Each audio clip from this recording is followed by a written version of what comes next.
Vamos falar aqui sobre o meio ambiente, a destruição da Mata Atlântica e a gravidade que é a presença de microplásticos no solo. E a gente tem a presença do nosso colunista, o Wagner Ribeiro, professor do Departamento de Geografia da USP e do Programa de Pós-Graduação em Ciência Ambiental. Oi, Wagner, bom dia, seja bem-vindo. Muito obrigado, Marilu. Bom dia quem nos acompanha. Bom, vamos começar aqui pela sessão boiada, continua passando livre, leve e solta, Wagner. Infelizmente, né? A gente tem hoje, quarta-feira, um dia importante lá no Congresso, né? Um dos biomas mais ameaçados pelo avanço do desmatamento, a Mata Atlântica, corre o risco de perder algumas de suas camadas de proteção legal com o avanço de projetos de lei no Congresso que estão aí flexibilizando as restrições para a exploração da floresta. E hoje está na pauta da Comissão do Meio Ambiente e Desenvolvimento Sustentável da Câmara dos Deputados, um desses projetos, né? É o texto que propõe a flexibilização da exploração de áreas estratégicas para a sobrevivência do bioma, além de anistiar também mais de uma década de desmate ilegal, e o projeto é do deputado Alceu Moreira, do MDB do Rio Grande do Sul. Tem ainda outros dois substitutivos, os deputados da bancada ruralista, o José Mário Schreiner, do MDB de Goiás, e também o Nelson Barbudo, do PL de Mato Grosso. Bom, enfim, hoje é um dia importante, infelizmente, né? Passando aí, continua passando a boiada, não é isso? Agora pela Mata Atlântica, Wagner? Não há dúvida, Marilu. Final de mandato, né, é sempre muito preocupante. A gente tem aí uma bancada que não perde tempo, né, continua pautando aí os seus focos de interesse, focos de ação. No caso específico da Mata Atlântica, Marilu, o que tem de mais precioso, né, de muito relevante, é que, além da importante biodiversidade que a Mata Atlântica apresenta, hoje ela é, na verdade, um sistema ambiental, né, um ecossistema bastante reduzido comparado ao que ela tinha no passado. Então, nós estamos, na verdade, quase que comprometendo mesmo, né, se essas leis forem aprovadas, a própria dinâmica dos processos naturais que ocorrem nessa área. E é, de fato, né, um crime ambiental, concretamente falando. Né? Nós não podemos permitir que esse tipo de ação seja simplesmente adotado no Congresso, né, sem debate com a sociedade brasileira. É importante ressaltar que o deputado Milton Tato, que é o relator do processo, votou contra, né, não acatou, mas nós sabemos que essa bancada tem maioria, inclusive na própria Câmara, na comissão da Câmara dedicada ao meio ambiente, né, eles podem tentar reverter essa discussão e depois levar ao plenário, Senado, etc. Então, é de fato, né, um momento onde a sociedade brasileira tem de estar atenta, sim, para não deixar essa boiada passar, né? E o que eles querem fundamentalmente, Marilu, é flexibilizar duas questões muito importantes. Primeiro, a ocupação dos topos de morro, né? Para quem não se lembra muito, a Mata Atlântica, às vezes sempre lembrava aquelas famosas meias laranjas, né?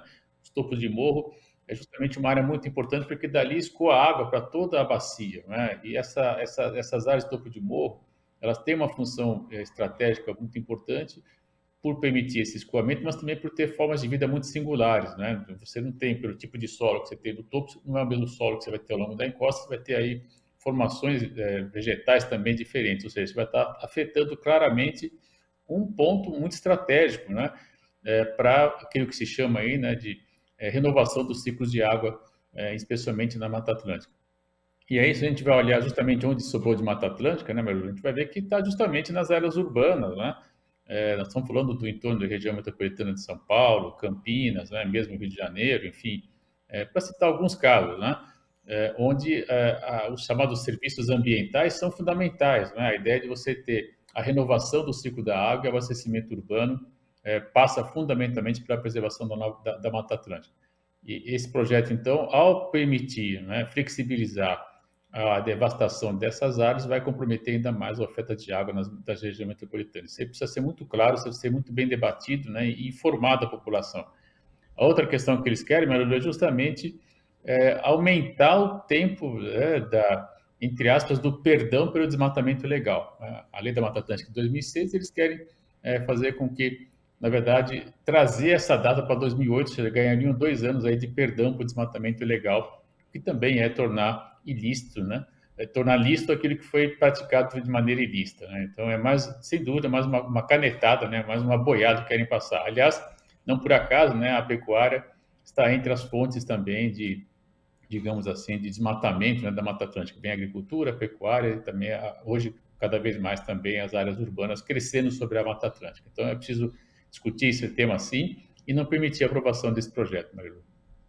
Exato, e esse projeto determina justamente o que você acabou de falar em relação também a questão da vigência, né, do Código Florestal Brasileiro, né? Então, o projeto determina um marco temporal de desmatamento ilegal do bioma, né, que passa a ser 22 de julho de 2008, que é a data da vigência do Código Florestal Brasileiro.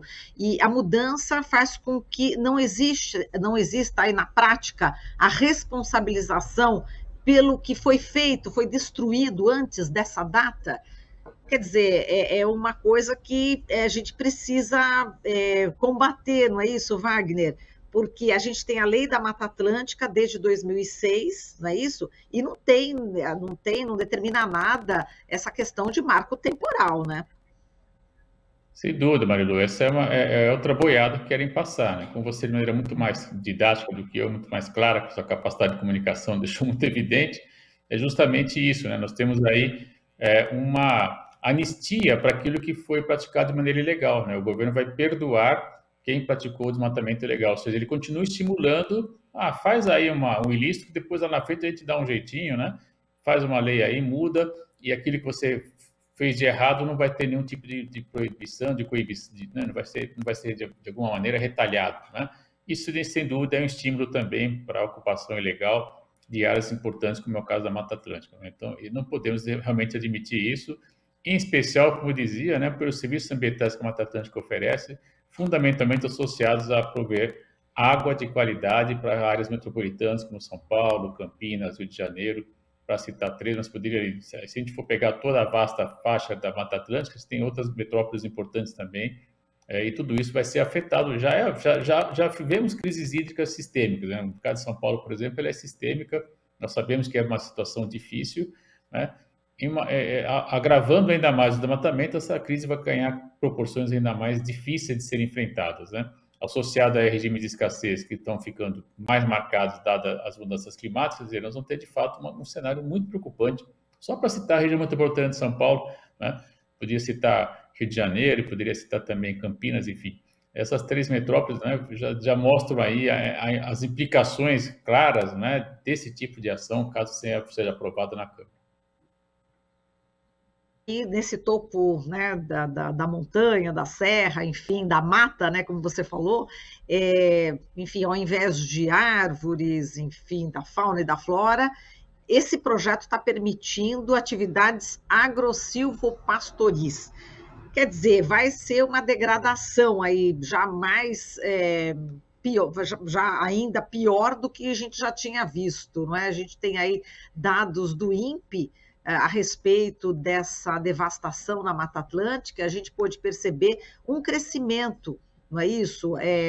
De 66%, de acordo com os dados do INPE, entre 2020 e 2021. Agora, com essas atividades, como você citou, né, pecuária e outras medidas, né, que os fazendeiros poderão fazer, isso vai desmatar ainda mais, né? Veja, Melu, aí você está trazendo uma questão muito importante. Quando a gente fala em agro-silvopastoril, né, basicamente o que se quer é plantar eucalipto para a produção de papel, né? Nós sabemos que também na Mata Atlântica, ou junto à área que era antigamente Mata Atlântica, nós temos aí localizado algumas unidades produtoras de papel, de grupos poderosos, inclusive de capital internacional, que ocupam, né, a antiga área de Mata Atlântica para a produção, né, de pinos ou fundamentalmente eucalipto, né? E esse material depois acaba sendo, depois de alguns anos, evidentemente cortado e transformado em papel. Então é isso que eles querem na verdade substituir a vegetação original por uma vegetação que é externa ao sistema, né, e é altamente intensiva no consumo de água, isso precisa ser dito, né? Já tive várias discussões com colegas da engenharia florestal, mesmo biólogos, né? Não há mais polêmica, de fato o eucalipto ele é intensivo em uso de água, né? Se você pensar que você vai introduzir esse tipo de cultivo no topo de morro, Quer dizer, a ideia de serviço ambiental, de que a água vai verter para as vertentes, ela não vai ocorrer. Né? A frase ficou meio ruim, né? Verter para vertentes, mas acho que não tinha outra palavra para usar agora. Quer dizer, vai chover, em vez de ela escoar para a bacia, ela vai ficar sendo retida porque esses eucaliptos vão usar essa água. Aliás, é estratégico eles quererem plantar nessa área, justamente onde vai ter a maior incidência de água, né, de chuva. Né? Então, de fato, deixar claramente explícito o interesse de classe, né, de um segmento da sociedade brasileira, frente a toda a coletividade que depende de água para os serviços urbanos, por exemplo. Né? É, de fato, assustador, nós não podemos permitir que esse tipo de situação prospere, né, sob pena de depois termos aí dificuldades seríssimas para oferecer água para regiões metropolitanas e também outros serviços ambientais. Mesmo que tem práticas agrícolas já consolidadas, vai ter dificuldade, vai ter diminuição dos caudais, dos corpos d'água, isso tudo traz consequências também para o próprio ciclo produtivo agrícola que já está instalado em estados como São Paulo, Minas Gerais, por exemplo. Né? Tem essa análise aí no Congresso sobre esse projeto. O MapBiomas acaba de divulgar, né, que apenas 24,3% do território da Mata Atlântica ainda resiste como formação florestal, perdeu muito, né? Apenas 24,3%, e justamente esse 24,3% está justamente ameaçado, né? E a gente tem aqui mais da metade, 57% dos municípios que possuem menos de 30% da vegetação nativa. Então, é uma perda, e como você falou, as pessoas que vivem na Mata Atlântica, principalmente nas capitais, no litoral, estão ameaçadas com falta d'água, né? Veja, Maria, você está trazendo uma informação que a gente precisa comentar e destacar, né, porque ela é muito importante. Né? A Mata Atlântica tem uma cobertura, tinha, né, uma cobertura muito maior, menos que um quarto, né, da vasta área de hoje. Isso permite a ela adquirir diversas fisionomias, vamos chamar assim. Né? Então, a Mata Atlântica que ocorre no Piauí não é a Mata Atlântica que ocorre aqui em São Paulo, nem é a que ocorre, por exemplo, em Santa Catarina. Né? Nós temos aí uma diversidade no próprio interior da Mata Atlântica.